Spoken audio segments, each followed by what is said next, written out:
Diário de Jonathan Harker, mantido em taquigrafia. 12 de maio.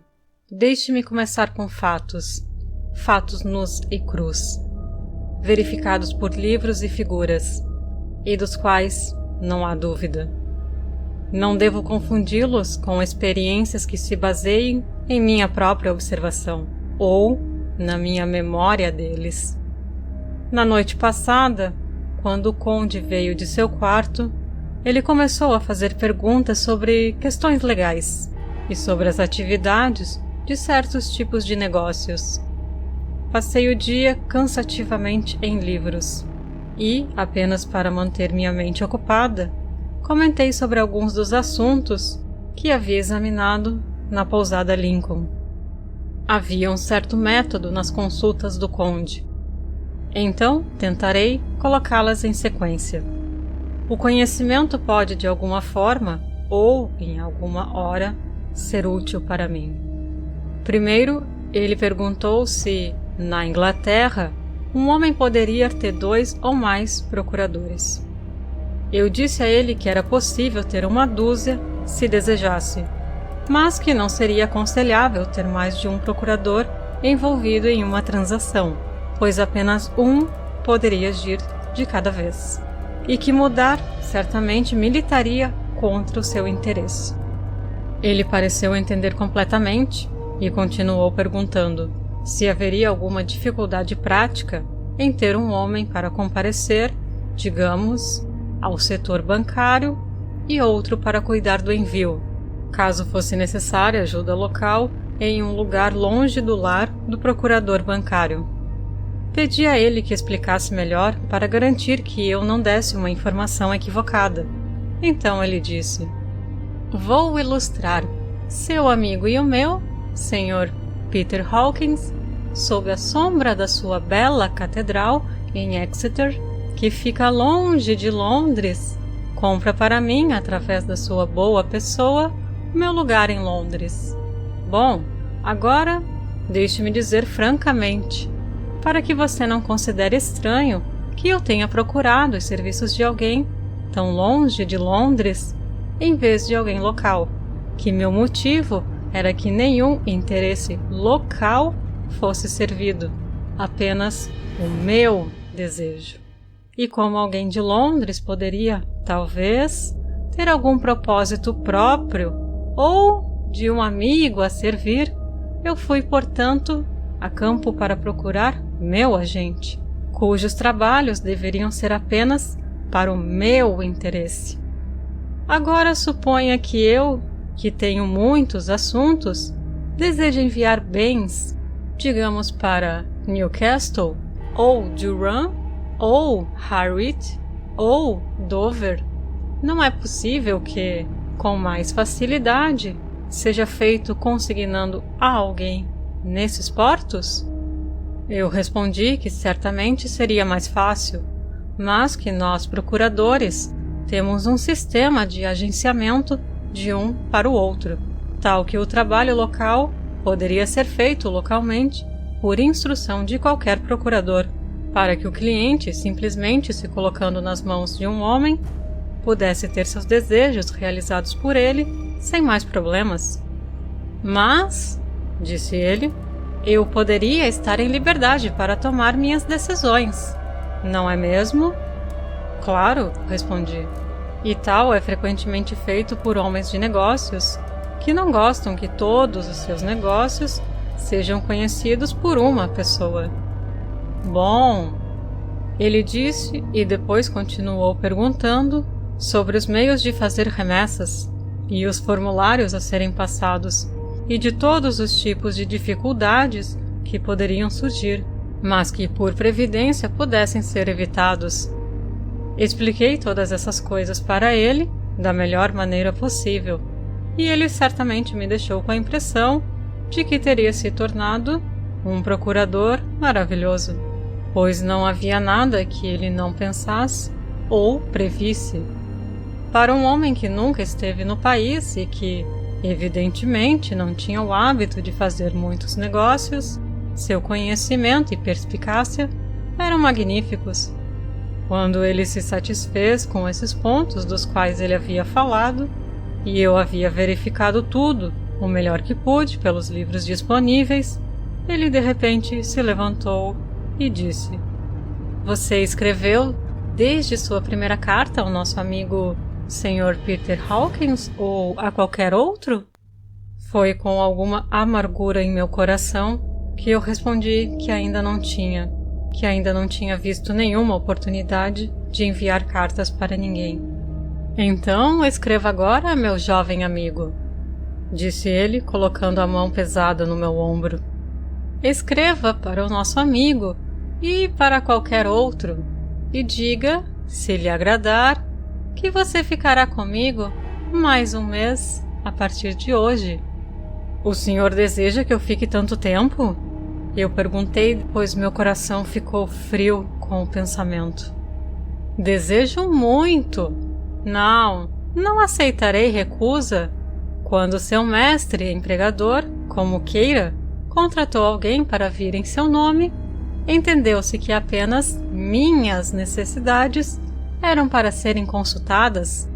Eu não limitei despesas, não é assim?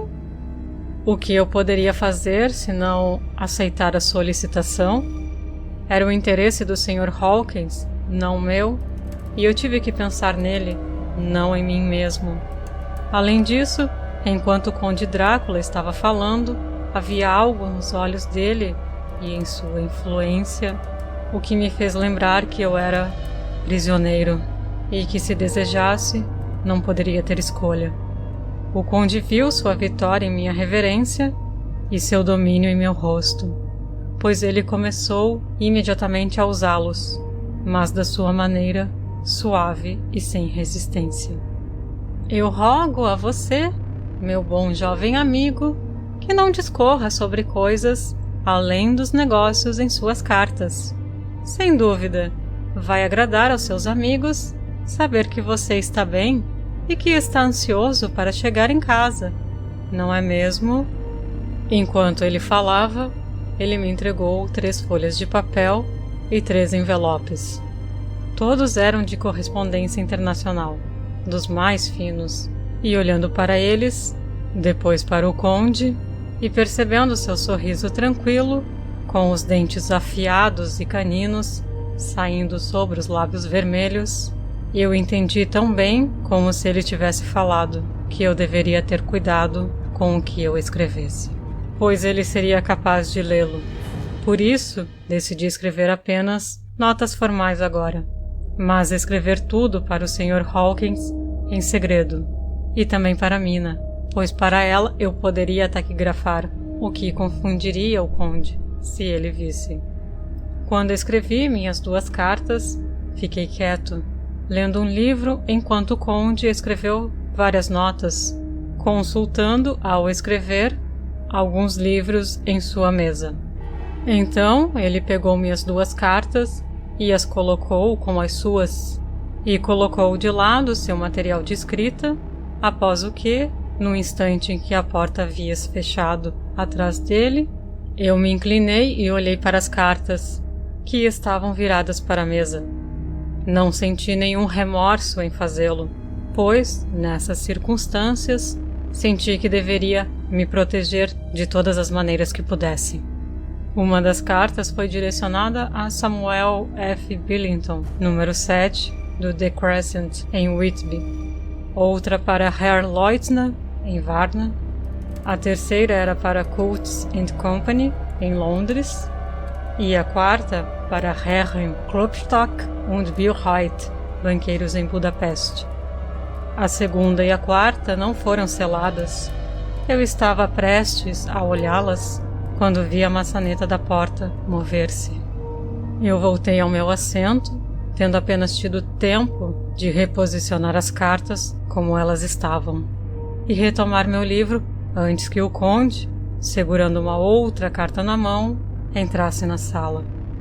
Ele pegou as cartas sobre a mesa e as carimbou com cuidado, e depois, virando-se para mim, disse: "Peço que você me perdoe, mas tenho muito trabalho a fazer, em particular esta noite.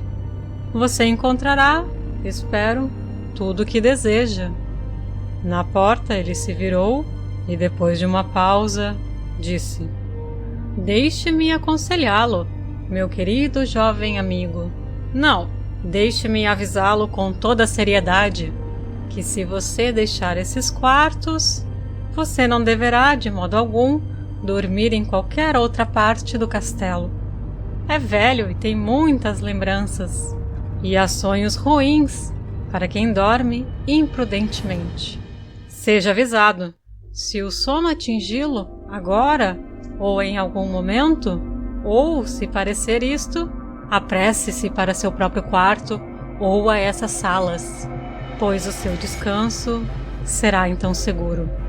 Mas se você não tomar cuidado a esse respeito, então...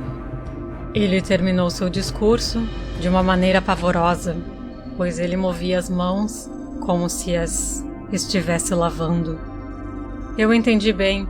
Minha única dúvida era se algum sonho poderia ser mais terrível do que a teia sobrenatural e horrível de escuridão e mistério que parecia se fechar ao meu redor. Mais tarde, confirmo as últimas palavras escritas, mas desta vez não há questão de dúvida. Não terei medo de dormir em nenhum lugar onde ele não esteja. Coloquei o crucifixo sobre a cabeceira da minha cama. Imagino que assim meu descanso seja mais livre de sonhos e ali ele deve permanecer. Quando ele me deixou, fui para o meu quarto. Depois de um tempo, sem ouvir nenhum som, saí e subi a escada de pedra para onde eu podia olhar para o sul. Havia algum senso de liberdade na vasta extensão, por mais inacessível que fosse para mim, em comparação com a estreita escuridão do pátio. Olhando para ele, senti que estava realmente numa prisão e parecia querer uma brisa de ar fresco, nem que fosse o ar da noite. Estou começando a sentir o fardo dessa existência noturna. Está destruindo meus nervos. Me arrepio com minha própria sombra e estou cheio de todos os tipos de imaginações horríveis. Deus sabe que há fundamento para o meu terrível medo neste lugar amaldiçoado. Olhei para a bela extensão, banhada à luz amarelada do luar, até que fosse quase tão claro quanto o dia. Na luz suave, as colinas distantes se derretiam, e as sombras nos vales e nos desfiladeiros tornavam-se uma escuridão aveludada. A mera beleza parecia me animar. Havia paz e conforto em cada respiração minha. Enquanto eu me inclinei da janela, meu olho foi pego por algo movendo-se um andar abaixo de mim. E, um pouco à minha esquerda, onde imaginei, pela ordem dos quartos, que seriam as janelas da sala do conde. A janela em que estava de pé era alta e profunda, com grades de pedra que, embora desgastadas pelo tempo, ainda estavam completas. Mas era evidente que haviam muitos dias desde que o caixilho estivera lá. Voltei para trás da coluna de pedra e olhei para fora cautelosamente. O que eu vi foi a cabeça do conde saindo da janela. Eu não vi o rosto, mas o reconheci pelo pescoço e pelo movimento de suas costas e braços. De qualquer forma, não havia como confundir as mãos que tive tantas oportunidades de estudar. Fiquei inicialmente interessado e um tanto curioso, pois é maravilhoso como coisas tão pequenas podem interessar e atrair um homem quando ele é prisioneiro. Mas meus próprios sentimentos mudaram para repulsão e terror quando vi o homem inteiro emergir lentamente da janela e começar a rastejar pela parede do castelo sobre o terrível abismo, de cabeça para baixo, com a capa se espalhando ao redor dele como grandes asas. No começo, eu não pude acreditar nos meus olhos. Eu pensei que era algum truque de luz da lua, algum efeito estranho da sombra, mas eu continuei olhando e não poderia ser ilusão.